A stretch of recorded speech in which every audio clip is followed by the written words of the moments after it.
разгром советского индустриального и постиндустриального секторов, 40 миллионов гектаров, целая европейская страна, квадрат размером примерно 650 километров, выведена из сельхозоборотов, всем понятные и признанные на высшем международном уровне, прежде всего, вами, которому мы всегда апеллируем, негативные мегатренды в сфере образования, медицины, культуры и много чего еще.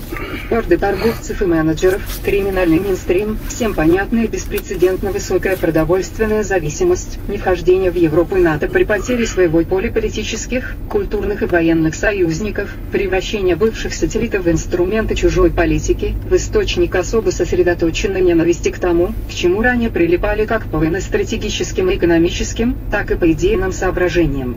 Даны нам в качестве старта эти самые 4D, а мы говорим, что на финише будут 4 или 5 и за счет чего?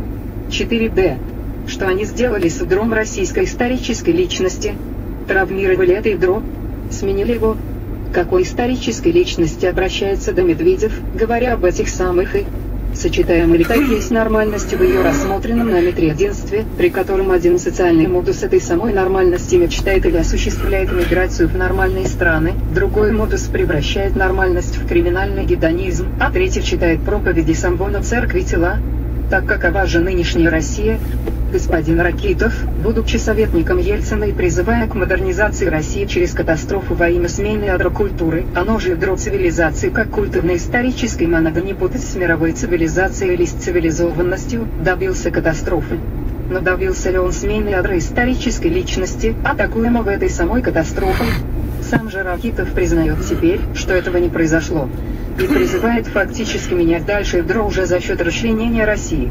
При этом он тоже прославляет нормальность в духе культа тела, прямо уравнивая нормальность с уютными, комфортными, хорошо пахнущими сортирами и утверждая, что качество сортиров намного важнее всего, чего угодно культурного исторического творчества, геополитического потенциала, научно-технической и экономической мощи. Как соотносится нормальность в понимании Ракитова с нормальностью в понимании Медведева? Ведь Медведев, я в этом абсолютно убежден, не готов добиваться нормальности ракитовским методом расчленения России на части. Да и вряд ли он все-таки так солидаризируется с нормальностью в духе церкви тела, запах, исходящий из сортира, комфортность стульчика и так далее. Но отсутствие четкой грани между ракитовским и медведевским пониманием нормальности, грани, проведенной, говоря образно, не постельным карандашиком, а солдатским штыком, создает огромные политические проблемы. Ядро культуры, ядро культурно-исторической монады, ядро исторической личности – это ядро истерзано. Но о смене ядра говорить не приходится. А раз так, то политический лидер, который в качестве личности лелеет в своем ядре нормальность как сокровенную экзистенциальную идею, должен соотносить лелеемое с безумием, являющимся нормой для исторической личности, к которой он обращается, и с патологизацией ядра этой исторической личности, и с тем, что я назвал 4D. В противном случае, апелляция к нормальности спустит с цепи трех псов эмиграции, криминального гедонизма и телолюбия. И эти псы разорвут на части Россию. Я глубоко убежден, что Россия, находящаяся в нынешнем состоянии, может откликнуться на идею нормальности только деструктивно, то есть усугубляя антитезы нормальности системную социальную патологию. Но предположим, что я не прав. И что какая-то Россия, которую я не знаю ни по опыту, ни по проводимым мною и другими социальными исследованиями, готова к нормальной корреляции между призывом к нормальности и движением к нормальности. Это вся Россия. Медведев обращается к новой, нормальной России с лозунгом окончательного обеспечения синтеза нормальности и развития. А другой России нет. И ее олицетворяет только монстр по фамилии Кургинян, ткущий невразумительные псевдоинтеллектуальные холсты. Да полно. Я 2 раза в месяц провожу заседания своего клуба и вижу молодые лица с горящими глазами. У меня есть свои печатные органы, свой сайт. Я получаю многочисленные отклики на свои статьи и телевизионные выступления. Не буду говорить о других, просто чтобы никого не брать в подельники. Но счет, с которым я, и ведь совсем не я один, побеждаю сегодня на теледебатах с нормальниками, нечто отражает, не так ли? Но это мелочь. Всеми обсуждаемый рейтинг Сталина, неосоветское электоральное большинство, 2/3 путинцев, все зюгановцы, половина жириновцев и проспект «Ненормальная Россия» не просто жива. Она все более оформляется. Медведев может или участвовать в оформлении этой ненормальной России, или потерять ее, а вместе с ней и путинское наследство. Но что тогда он получит? Нормальную новую Россию? Во-первых, это возможно лишь при наличии каких-то нормальных социальных завязей. А их на самом деле, как я уже показал, нет. Есть 3 нормальности, которые никакой России оформить не могут. И это, увы, все, что наличествует.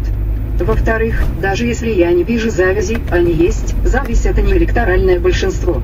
Медведев готов осуществлять нормализацию теми способами, которые осуществляются в условиях, когда нормально лишь меньшинство, и называются диктатурой.